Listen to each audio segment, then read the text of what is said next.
Welcome to Smart in the City, the Babel podcast where we bring together top actors in the smart city arena, sparking dialogues and interactions around the stakeholders and themes most prevalent for today's citizens and tomorrow's generations.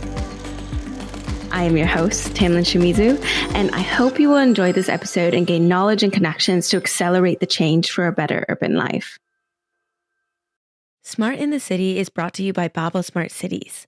We enable processes from research and strategy development to co-creation and implementation. To learn more about us, please visit the Babel platform at babel-smartcities.eu. So today we're diving into another part of our distributed series about our EU-funded project SMCNetZero.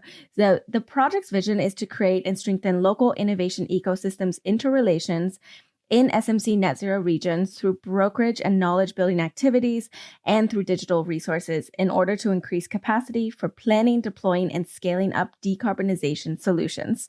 That's a bit of a mouthful, but we'll give you a little bit more intel into that and also link more information, of course, in the show notes. So last episode, you heard from some of our project partners about the project. So if you didn't get the chance to listen to that episode, I definitely recommend also listening to that one. Now for this episode, without further ado, I want to introduce you to our wonderful guest for today, who has a lot of knowledge about working on knowledge transfer and information about cities. So with us today is Maria Vasilescu. She's the urban strategist and founder at Vienna Solutions, and she's also a member of the EU Horizon Missions Experts Board on smart and climate neutral cities. She also served as Vienna's vice mayor, responsible for urban planning, traffic and transport, climate protection, energy and public participation from November 2010 to July 2019. So welcome, Maria. Hello, and thanks for inviting me. Absolutely, our pleasure. So we always like to get a little bit warmed up on the podcast before we dive into some of the deeper questions. And so my little teaser question for you today is, if you were to go back in time to 2010 and advise yourself on one thing before you became vice mayor, what would it be? Oh, that's a good question. It would be that I would have put climate neutrality at the heart of all of my efforts already back then, which is not to be misunderstood. Climate neutrality was one of my, let's say, main goals, but I focused a lot back then on the details. I focused a lot on mobility. I focused a lot on the transformation of public space. I focused a lot on livability. And if I were to go back, I would make it, of course, my effort number one. Yeah, that's a good point. I think back in 2010, it wasn't quite on so much talked about that it was, at the number one priority of the EU and all of these initiatives. So there was a lot going on still, but yeah, that's a really good point. So with that, you have a really interesting background, and I want to learn a little bit more about you as a person. I'm sure the listeners are interested to also know. Can you tell us a little bit about yourself, your journey, and what led you to where you are today? Well, I was born and grew up in Greece, and migrated to Austria after finishing school as a student in order to study. I think already as a child, I felt that I have been privileged to have been born in Europe in times of peace and prosperity. And so I always felt I have to make a contribution. Also early enough in time, I think I realized that it is the same conditions and the same system that will actually deprive people and lead to lives without life quality, that will also consume resources and will deprive the environment. And that we have to think these two things together. We have to think about social justice. We have to think about life quality for everybody. And we have to think about environmental protection as things that are interconnected and interrelated. And that actually took me all the way to politics. So I became first city councillor, later in time, vice mayor. And I think that the last, let's say, logical step was to try to make a contribution where it is needed most today. And I deeply believe that it is cities that hold the key to the future in their hands. And that if we make it right in cities, and if we manage to have the first climate neutral cities within the next years, we will open the door to a new future for mankind. Very, very powerful word. So yeah, thank you for that. Really interesting background as well. Do you think, so before we get into all the applications for small and medium-sized cities, I want to get some intel also on Vienna. And I think I would like to know from your perspective, what do you think is the main challenge that Vienna is facing in terms of decarbonization? Like, what do you think Vienna really needs to accelerate the change? I think Vienna has gotten many things right because it has started very early in time and very systematically. But sure enough, the biggest challenge the city is facing right now is that it still has quite a high gas dependency. And I think that in Vienna, it is all about stepping out of natural gas, which, by the way, is also used to produce electricity. And is also used as one of the main sources for the district heating system. So getting out of gas means actually decarbonizing more or less our entire heating system. And I think that this is, of course, easier said than done. But it's good to know that the city has a strategy for decarbonization by 2040. And knowing how systematic this city has been always going about things, I'm 100% sure they're going to make it. I like the vote of confidence. What do you think, really, though, that Vienna needs to decarbonize their heating system? Like, what is the biggest accelerator to do that? I think that in this case, it's not so much about accelerators. It is more about systemic changes. And in our case, we have introduced energy zoning, which means that area by area, it is clear what sources of energy you are allowed to use for new constructions and also for renovations. And then, of course, you need to think about subsidies and grants that may go with this. And last but not least, I think there is one small piece, let's say small. It's not really small. It's actually a huge step and a very brave step we all need to take. But that's not only the case in Vienna. I think it's the case all over Europe. And that is that we need to set a point in time after which all new constructions, literally all new buildings, will have to be carbon neutral straight from the beginning. Because while we're thinking hardly and discussing how we are to retrofit and do the energy uplift for all existing buildings, we keep building new buildings each and every day that still do not correspond to the standards we want to achieve within the next years. Yeah, absolutely. And so Vienna is not a small city. And right now for this project, we're talking mostly about small and medium-sized cities. And so I was wondering if you had any examples on what you think small cities can take away with them from what Vienna is doing. Well, I would say for one thing, it's about long-term plans and commitment to these plans. I said before that Vienna has started early, is an early adopter in this sense.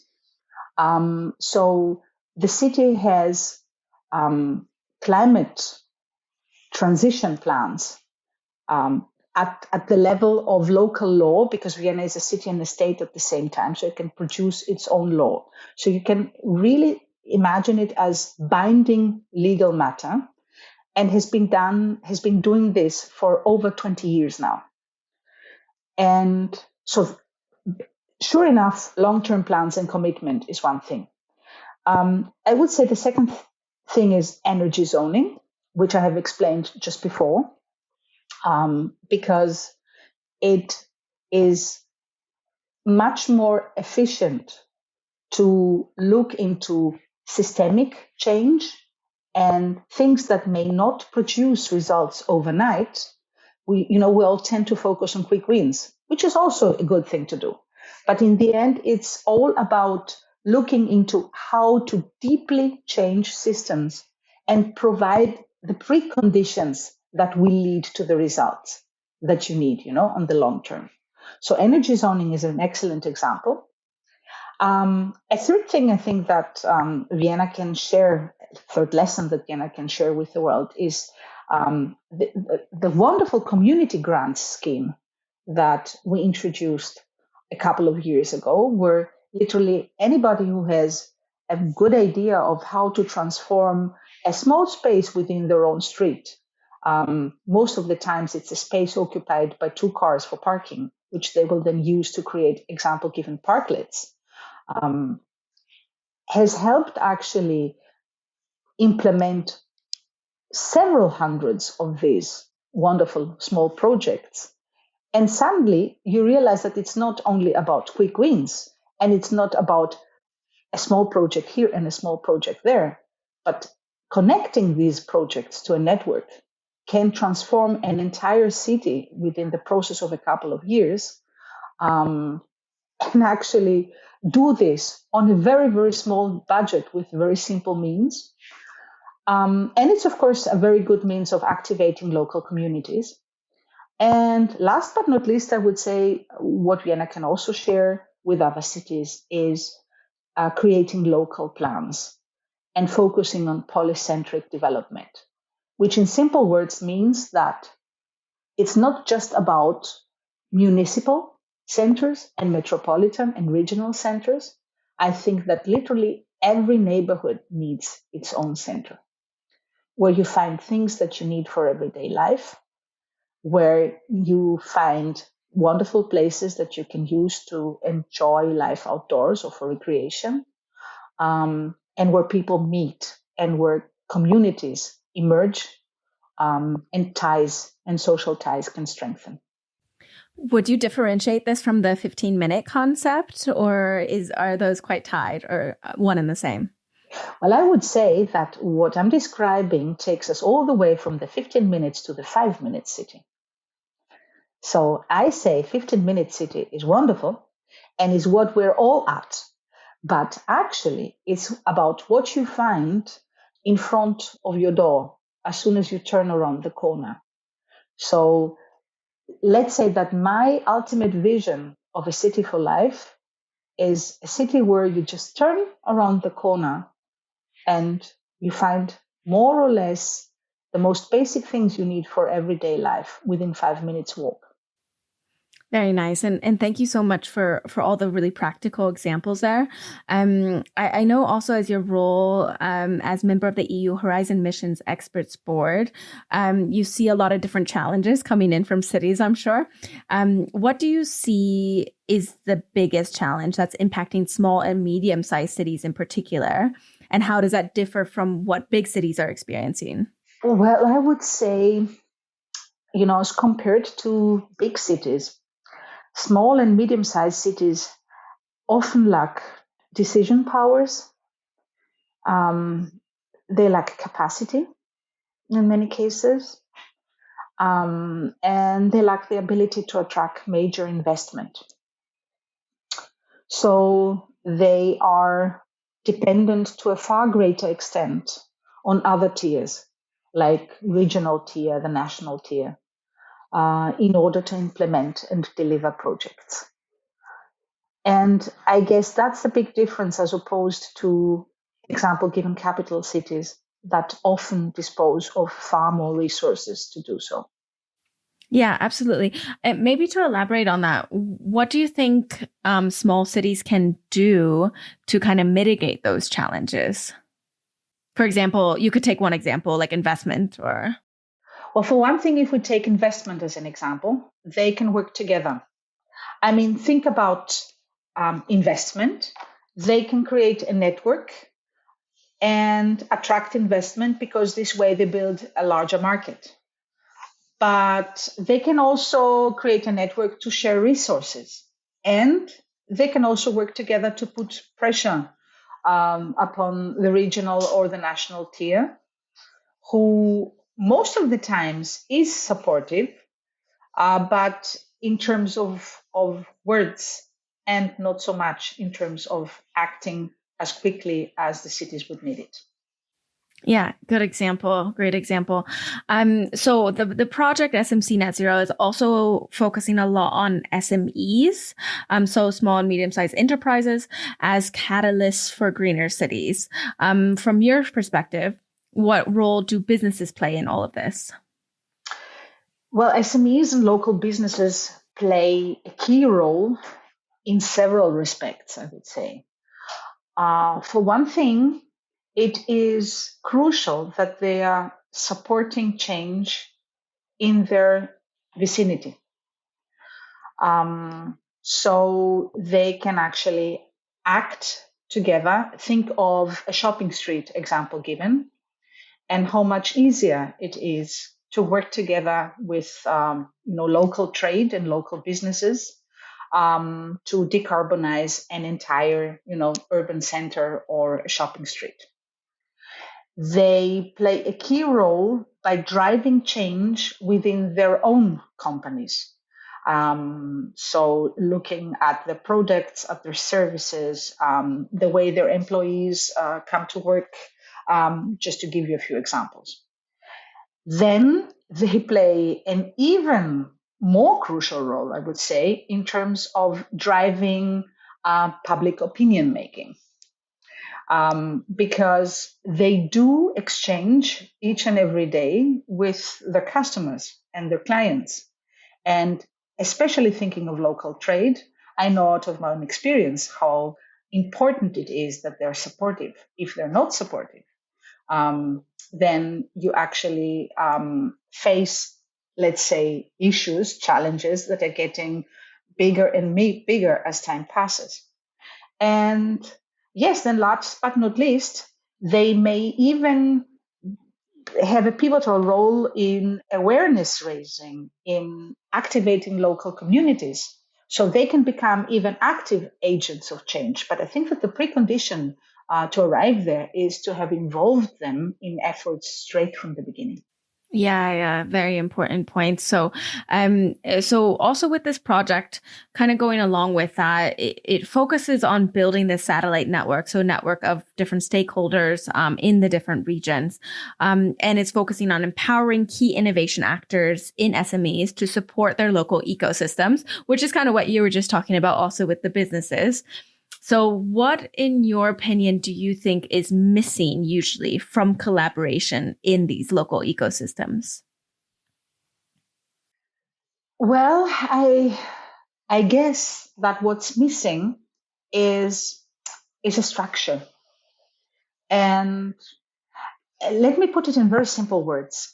I think that if you want something to happen, to really happen, then you need people who are responsible for this. So you need to allocate a team for that. You need space for that. You need basic rules and processes.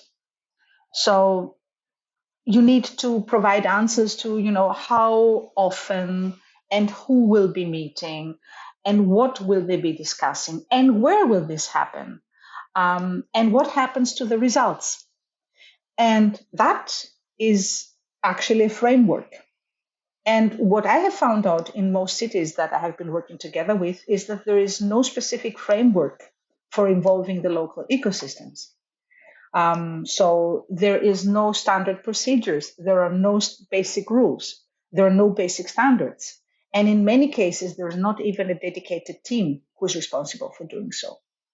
So my first piece of advice is always look into your city structures. And if you don't have a framework yet, then create one, because otherwise it will happen randomly, and random action never leads to the expected results. Yeah, very, very good point. Thank you so much. The last question I have is actually not a question, it's an open floor. I like to give this to our guests in case you have anything that you're really passionate about that you think we didn't touch on today, that you think that the listeners really need to know. Do you have anything in mind? Well, I do indeed. But it's not, the kind of thing where I would have the answer to it. It would be more sharing, the one thing that keeps me awake at night. And that is, thinking of decarbonizing cities means, of course, decarbonizing residential buildings. And I think that the toughest challenge that we're all facing across Europe is how do you decarbonize buildings with small owner occupied flats, where people that own the flat live in the flat and are most probably facing challenges in, accessing loans, to give you an example. And it gets very tough to get all small owners within a building to decide together that they want to retrofit the entire building. And if this sounds like something that, so what? Well, think of the European South. In the European South, like example given in Greece or in Italy, we have up to 80% owner-occupied units in cities. So I think that if you ask me, solving this issue is actually the one big step to take forward. And I am right now looking into what may be ways, to move forward and accelerate actually, the change that we need here. Yeah, and maybe this is also a call to action for the listeners. If you've heard of good examples from your cities or from anywhere that you're working on different ways to do this, or you have different ideas on this, please feel free to leave us a comment. And we'll also, of course, love to crowdsource some solutions here. I don't think that there's a perfect solution to this yet, but maybe if we put our brains together a little bit, we get some good ideas. So you've already inspired us quite a lot, Maria, but our segment today is one that we've chosen for you called Inspire Us. Inspire us just a little bit with a story, a quote, or anything that has inspired you recently. Do you have something in mind? Well, what inspired me recently was visiting an event that was actually a local ecosystem event at the city of Kalamata, which is actually a small or medium-sized city. It's a city of 150,000 people who have joined the Climate Neutral Cities mission. And this event was at the evening where they presented their climate action plan. And I was deeply moved because it happened in a small theater at the heart of the city with over 400 people from local communities and stakeholders of all sorts, who were so many that they were even standing.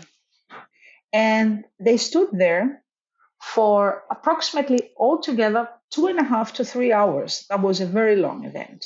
Nobody left from the beginning to the end. And you could actually feel the passion in the room and the hope. And how this city has gotten it right straight from the beginning, because they have involved the local ecosystem from day one.